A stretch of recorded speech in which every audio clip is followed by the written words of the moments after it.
আসসালামু আলাইকুম। হোম একাডেমিতে স্বাগত জানাচ্ছি নতুন ভিডিওতে। 5 অঙ্কের ক্ষুদ্রতম সংখ্যা নির্ণয় করো যা 3 দ্বারা বিভাজ্য, 7 অঙ্কের বৃহত্তম সংখ্যা নির্ণয় করো যা 6 দ্বারা বিভাজ্য এবং কিছু সংখ্যা আছে যেটা দ্বারা আমাদেরকে বৃহত্তম সংখ্যা গঠন করতে হবে এবং আমাদের চেক করতে হবে যে 4 বা 5 দ্বারা বিভাজ্য কিনা।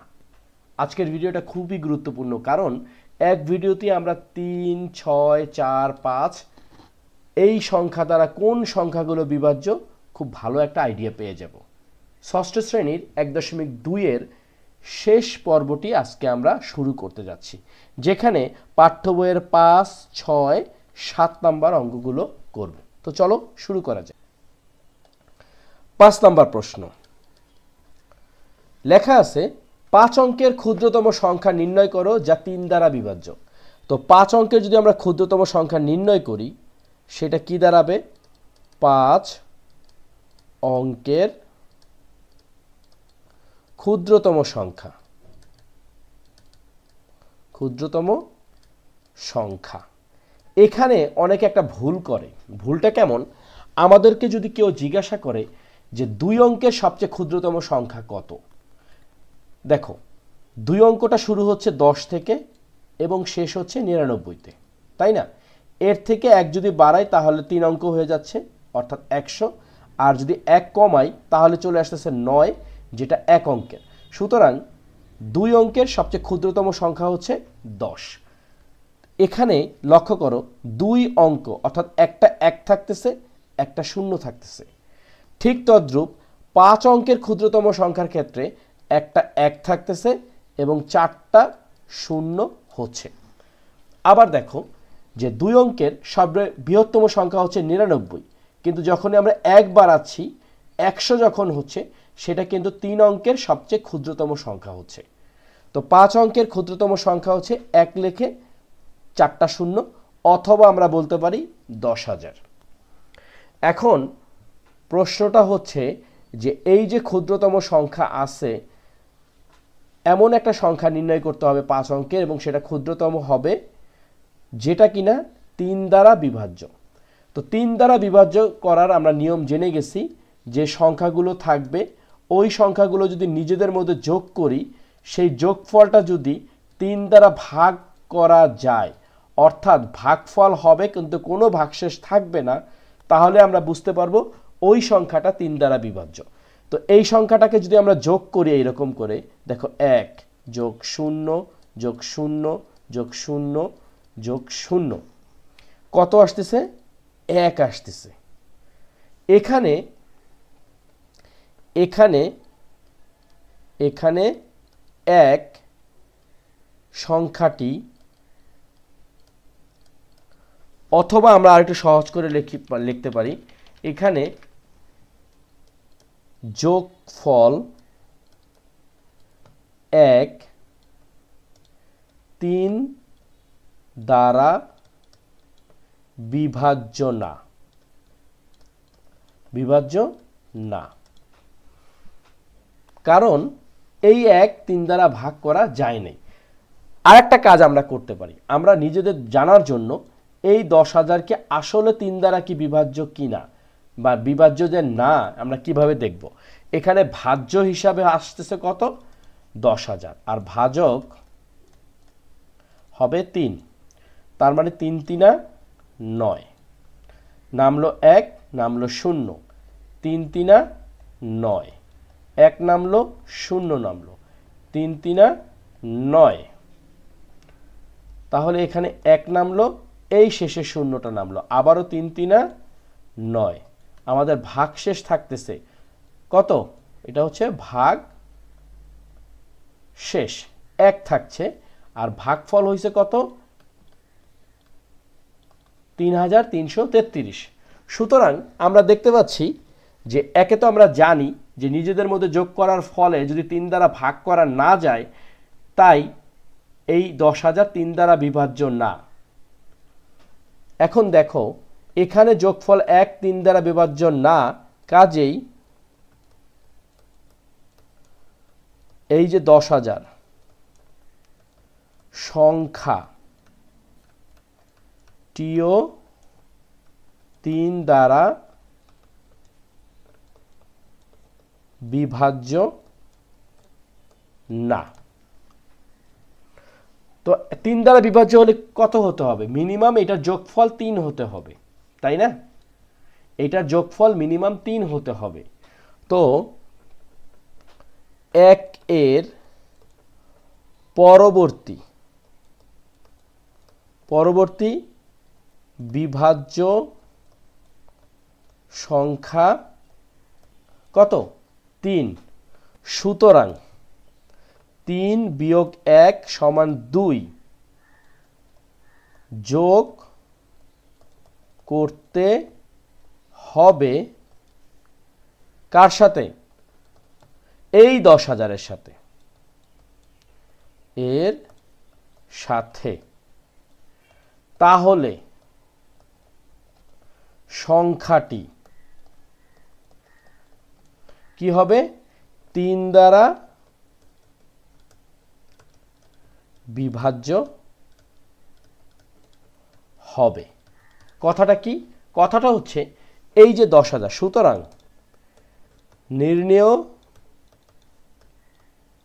সংখ্যা সেটা কি হবে? এই যে 10,000 যোগ 2 অর্থাৎ 10,002। এটাই হচ্ছে আমাদের কাঙ্ক্ষিত উত্তর। আমরা এই যে 10,002কে যখন 3 দ্বারা ভাগ করব আমরা দেখব এটা কিন্তু মিলে গেছে, তাই তো? তো এই হচ্ছে আমাদের উত্তর। হলো গিয়ে যে এখানে বলছে যে 5 অঙ্কের ক্ষুদ্রতম সংখ্যা নির্ণয় করো যা 3 দ্বারা বিভাজ্য। সুতরাং নির্ণয় ক্ষুদ্রতম সংখ্যা, এখানে আমরা লিখতে পারি নির্ণয় ক্ষুদ্রতম সংখ্যা এত। ওকে, এই হচ্ছে আমাদের অঙ্ক। তো এই অঙ্কটাকে যদি আমরা একটু ফ্রেশ করে লিখি পরীক্ষার সময়ের জন্য আমরা কিভাবে লিখতে পারি, দেখো ফ্রেশের কাজটা হচ্ছে এরকম যে 5 অঙ্কের ক্ষুদ্রতম সংখ্যা এই যে 10,000, এখানে 1 0 0 0 0 এগুলো যোগ করার ফলে 1 আসছে যা 3 দ্বারা বিভাজ্য নয়। 1 পর 3 দ্বারা বিভাজ্যের পরবর্তী সংখ্যা কিন্তু 3, কারণ 3কে 3 দ্বারা ভাগ করা যায়। তাহলে আমাদের কত লাগতেছে? এখানে যোগফল আসছিল 1, এই 3 থেকে 1 বাদ দিলে হচ্ছে 2। সুতরাং 3 দ্বারা বিভাজ্য ক্ষুদ্রতম সংখ্যা হবে এই যে 10,000, তার সাথে 2 যোগ করে 10,002। আমাদের 5 নম্বর অঙ্ক ডান। চলো এখন আমরা 6 নম্বর অঙ্কটা করি। 7 অঙ্কের বৃহত্তম সংখ্যা নির্ণয় করো যা 6 দ্বারা বিভাজ্য। এটা আমি ডাইরেক্ট নিয়ে আসছি। দেখো কেন নিয়ে আসছি এটা তুমি সহজেই বুঝতে পারবে। প্রথম কথা হচ্ছে যে আমাদের প্রশ্নে আছে যে নির্ণয় করো যে 6 দ্বারা বিভাজ্য। 6 দ্বারা বিভাজ্য করার কিন্তু আমরা একটা নিয়ম জানি। 6 দ্বারা বিভাজ্য হবে ওই সমস্ত সংখ্যা যে সমস্ত সংখ্যা 2 দ্বারা ভাগ করা যাবে এবং 3 দ্বারাও ভাগ করা যাবে। ওকে, যেমন ধরো 12কে আমরা কিন্তু 2 দ্বারা ভাগ করতে পারি, 12কে আমরা 3 দ্বারা ভাগ করতে পারি। সুতরাং 12কে আমরা 6 দ্বারাও ভাগ করতে পারি।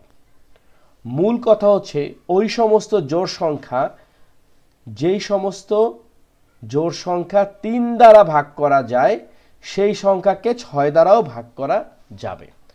তো প্রথম কথা হচ্ছে 7 অঙ্কের বৃহত্তম সংখ্যা অর্থাৎ 7টা 9, 3 4 5 6 7, এইটা কোনোভাবেই 6 দ্বারা বিভাজ্য হবে না। কারণ প্রথম কথা হচ্ছে এই 9 যে লাস্টের যে অংশটুকু আছে অর্থাৎ একক সংখ্যা, এটা কিন্তু একটা বিজোড়।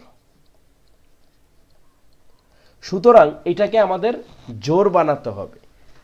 কিন্তু কথা হলো জোড় বানাতে গেলে কিছু একটা বিয়োগ করতে হবে, কারণ যোগ করতে গেলে কিন্তু এটা 8 অঙ্কের চলে যাবে।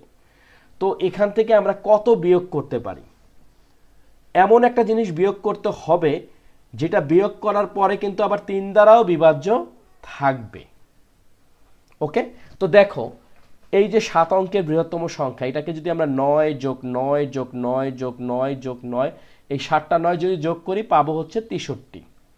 এই 63 কিন্তু 3 দ্বারা বিভাজ্য। যেহেতু সংখ্যাটির একক স্থানে শূন্য বা জোড় সংখ্যা নাই, সুতরাং এইটা কি হচ্ছে না, 2 দ্বারা বিভাজ্য হচ্ছে না। সুতরাং এই পুরো সংখ্যাটি কোনোভাবেই 6 দ্বারা বিভাজ্য নয়। তো এখান থেকে দেখো আমাদের যোগফল আসছে কত, 63। এখান থেকে যদি আমরা 3 দ্বারা বিয়োগ করি তাহলে পাবো 60। এই 60ও কিন্তু 3 দ্বারা ভাগ করা সম্ভব। এবং তখন দেখো এই যে লাস্টে যে 9 আছে, এখান থেকে যদি 3 বাদ দিই তাহলে এটা একটা জোড় সংখ্যা হবে, অর্থাৎ 6। এখন কথা হচ্ছে কেন আমরা 1 বাদ দেব না। দেখো 63 আমাদের যোগফল আসছে এবং এটা 3 দ্বারা ভাগ গেছে, কিন্তু এখান থেকে যদি আমরা 1 বাদ দিই তাহলে হবে 62। এই 62 কিন্তু আবার 3 দ্বারা ভাগ যাবে না। সুতরাং আমাদের মন মতন কিন্তু বিয়োগ করলে হবে না। আমরা যদি এখান থেকে 3 বাদ দিই তাহলে এখানে যে সংখ্যাটা আসবে 9, 6, অর্থাৎ এই যে জোড় সংখ্যাটা আসলো, জোড় সংখ্যা আসার কারণে আমরা 2 দ্বারা ভাগ করতে পারবো। আর পুরোটাকে যদি যোগ করি 60 আসলো, এই 60 আবার 3 দ্বারা বিভাজ্য, যা 3 দ্বারা বিভাজ্য। এবং একক স্থানের অঙ্ক 6 2 দ্বারা বিভাজ্য, কারণ পুরো সংখ্যাটা তখন জোড় হয়ে গেল। সুতরাং এখানে 7 অঙ্কের বৃহত্তম সংখ্যা হবে শেষের 9-এর পরিবর্তে যখন আমরা 6 দেব তখনই এটা 6 দ্বারা বিভাজ্য হবে। মূল কথা হচ্ছে এই যে 7টা 9, 1 2 3 4 5 6 7, এই 7টা 9 যখন আমরা যোগ করতেছি পাচ্ছি 63। 63 3 দ্বারা বিভাজ্য, কিন্তু যেহেতু শেষের অংশটুকু 9 একটি বেজোড় সংখ্যা, এই বেজোড়ের কারণে আমাদের কিন্তু এটা 2 দ্বারা ভাগ যাবে না। আমরা জানি যে সংখ্যাগুলো 3 ও 2 দ্বারা ভাগ করা সম্ভব সেই সংখ্যাগুলো 6 দ্বারাও ভাগ করা সম্ভব। সুতরাং এখান থেকে যখনই আমরা 3 বাদ দেব তাহলে আসতেছে এখানে 6, তারপর বাকিগুলো হচ্ছে 9। এই 9-এ 3 বাদ দেওয়ার কারণে এখানে হয়ে যাচ্ছে 60। এই 60 কিন্তু আবার 3 দ্বারা ভাগ যাচ্ছে। সুতরাং আমাদের বৃহত্তম সংখ্যাটা হবে 6টা 9 এবং শেষেরটা 6। এটাই হচ্ছে আমাদের নির্ণয়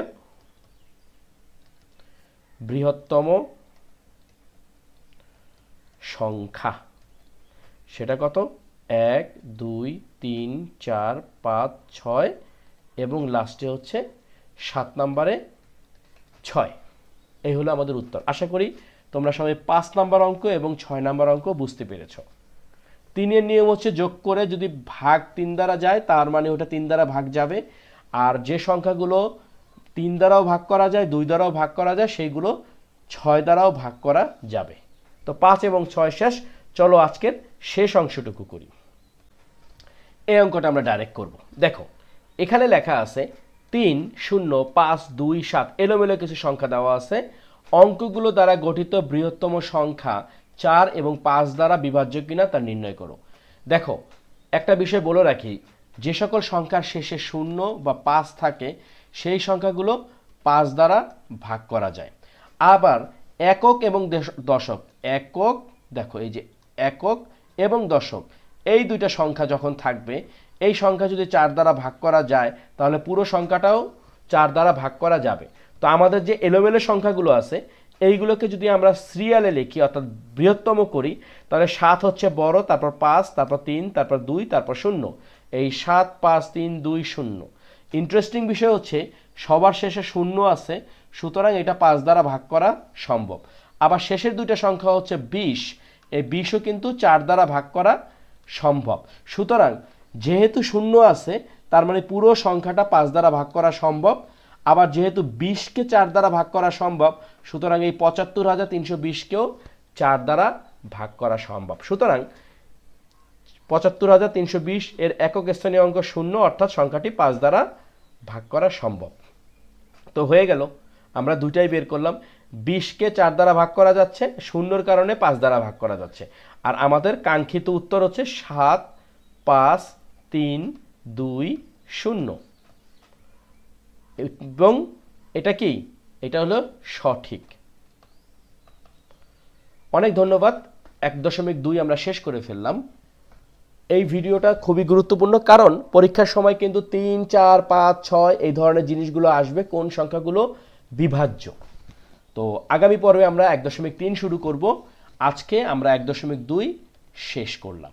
তোমাদেরকে অনেক অনেক ধন্যবাদ। ভিডিওটা ভালো লাগলে অবশ্যই বন্ধুদের সাথে শেয়ার করবে, তোমরা নিজেরা সাবস্ক্রাইব করবে, কিছু একটা লিখবে, ভালো হইলেও লিখবে, খারাপ হইলেও লিখবে। আর একটা বিষয় হচ্ছে গিয়ে যে কমেন্টস করে বলবে কি ধরনের নতুনত্ব আনা যায়। তোমরা সবাই ভালো থাকো, সুস্থ থাকো, আল্লাহ হাফেজ।